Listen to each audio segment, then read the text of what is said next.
ఈత నేర్చుకోవడానికి వెళ్లిన పాప ఊపిరాడక చనిపోయిన ఘటన నెల్లూరులో జరిగింది. 9 ఏళ్ల మనస్విని తల్లిదండ్రులే స్విమ్మింగ్ నేర్చుకోవడానికి పంపారు. 10 నిమిషాలలోనే వాళ్ళ కూతురు అందనంత దూరం వెళ్లిపోయిందనే చేదు వార్త వినాల్సి వచ్చింది.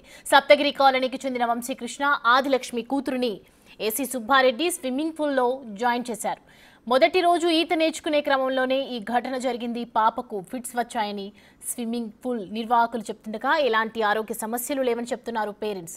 నిర్వాహకుల నిర్లక్ష్యం వల్లే పాప చనిపోయిందని ఆందోళనకు దిగారు.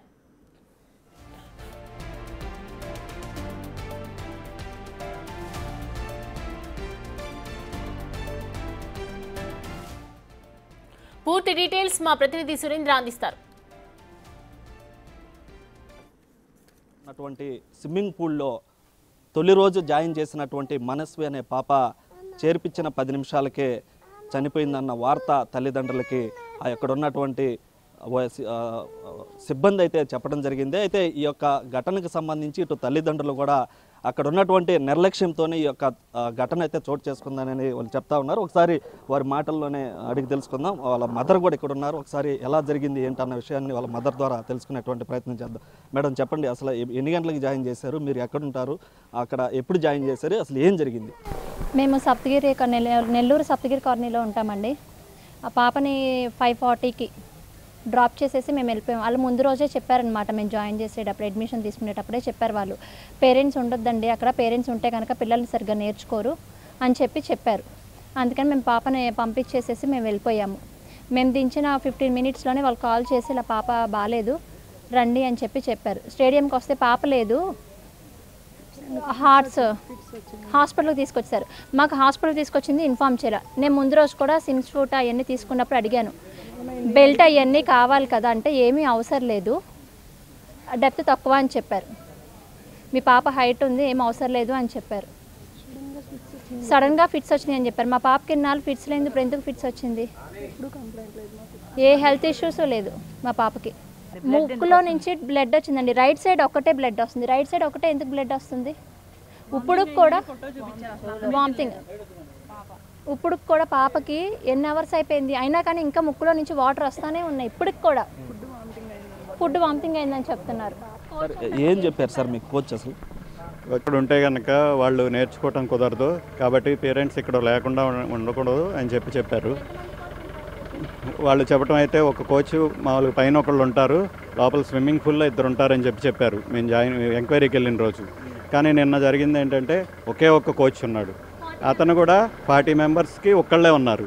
అది కూడా వాళ్ళ రెక్లెస్నెస్ అంతా దానివల్లనే జరిగింది. నా పాపకి కరెక్ట్గా 10 నిమిషాలు మేము 6:05కి లోపలికి పంపించాం. 6:25కి వాళ్ళు నాకు ఫోన్ చేశారు. వాళ్ళు ఫోన్ చేసిన 2వ నిమిషానికే నేను లోపలికి వచ్చాను స్విమ్మింగ్ పూల్ దగ్గరికి. మీరు ఇప్పుడు వాళ్ళు సిబ్బంది ఏమంటున్నారు సార్, అక్కడ ఉన్న స్టాఫ్ కానీ వాళ్ళు ఫిట్స్ వచ్చినాయి అని చెప్తున్నారు. కానీ మా పాపకి ఇప్పుడు దాకా అసలు ఏ హెల్త్ ఇష్యూను లేదు.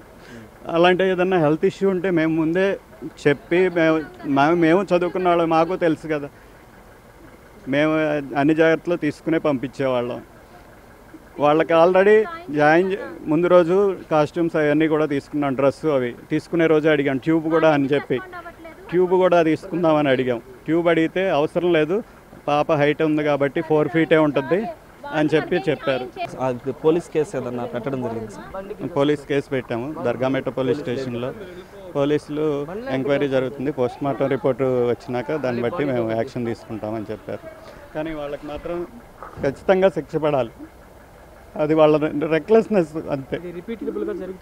అయితే ఇటు అక్కడ ఉన్నటువంటి కోచ్ అదేవిధంగా సిబ్బంది యొక్క నిర్లక్ష్యంతో ఈ యొక్క ఘటన జరిగిందని చెప్పి ఒక తల్లిదండ్రులు కూడా చెప్తున్నటువంటి పరిస్థితి. ఏదైతే మనస్వి పోస్ట్ మార్టం తర్వాత వారి ఇంటికి కూడా తీసుకెళ్తున్నటువంటి విజువల్స్ మనం ఒకసారి గమనించవచ్చు. ఏదైతే నిన్న జరిగినటువంటి సంఘటన ఈ యొక్క స్విమ్మింగ్ పూల్ ఏసీ సుబ్బారెడ్డి క్రీడా మైదానంలో అక్కడ ఉన్నటువంటి కోచ్లు ఎవరైతే ఉన్నారో వారికి చెప్పినటువంటి ఇన్స్ట్రక్షన్స్ ప్రకారం అక్కడ 3 కోచ్లు ఉంటారని చెప్పడం, అదేవిధంగా అక్కడ లేకపోవడం, ఇవన్నీ కూడా అక్కడ ఉన్నటువంటి సిబ్బంది అంటే స్విమ్మింగ్ పూల్ పెద్ద లోతు ఉండదు, బెల్ట్ కూడా అవసరం లేదు అని చెప్పి కూడా వారు చెప్పడం జరిగింది. అయితే స్విమ్మింగ్ పూల్ 4 నుంచి 7 అడుగుల వరకు కూడా లోతు ఉంటుందని కూడా ఇటు వారి పేరెంట్స్ అయితే చెప్తున్నటువంటి పరిస్థితి ఉంది. అదేవిధంగా ఇటు పోలీసులకు కూడా కేసు కూడా నమోదు పెట్టడం కూడా జరిగిందని వారు చెప్తున్నారు. అయితే ఇలాంటి సంఘటనలు పునరావృతం కాకుండా వారిపైన కఠిన చర్యలు తీసుకోవాలని కూడా ఇటు తల్లిదండ్రులు అయితే కోరుతున్నారు. కెమెరామ్యాన్ మనోజ్తో Surendra, big TV, Nellore mortuary నుంచి.